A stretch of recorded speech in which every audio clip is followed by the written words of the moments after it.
कर्नाटक आणि महाराष्ट्र राज्याला जोडणाऱ्या शिरोळ तालुक्यातील गणेशवाडी गावामध्ये स्वागत कमान उभारावी अशी मागणी मनसेनं केली आहे। या मागणीकडे दुर्लक्ष झाल्यास आंदोलन छेडण्याचा इशारा देण्यात आलाय।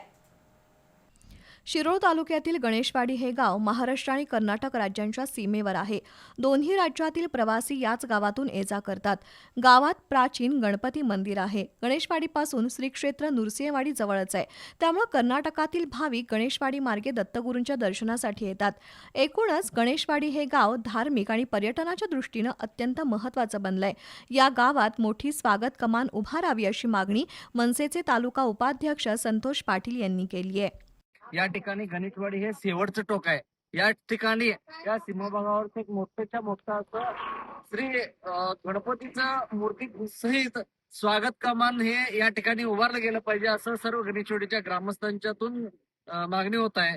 कारण गणेश चतुर्थीच्या काळामध्ये आमच्या गणेशवाडी गावामध्ये 10 ते 12 स्वागत कमानीचं मोठं स्वागत कमान उभारलं जातं मिरवणुकीच्या वेळेला गणेश चतुर्थीच्या काळाला।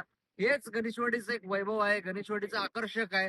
त्याच पद्धतीनं या ठिकाणी मोठ्या पद्धतीनं स्वागत कमान या ठिकाणी कर्नाटक आणि महाराष्ट्राच्या हद्दीवर हे उभारलं गेलं पाहिजे। स्वागत कमान ही केवळ प्रवेशद्वार न राहता गावची सांस्कृतिक ओळख ठरणार आहे। कमानीवर गणेशवाडीचा इतिहास, धार्मिक परंपरा आणि पर्यटन वैशिष्ट्य ठळकपणे दर्शवली जावीत अशी मागणी पाटील यांनी केली आहे।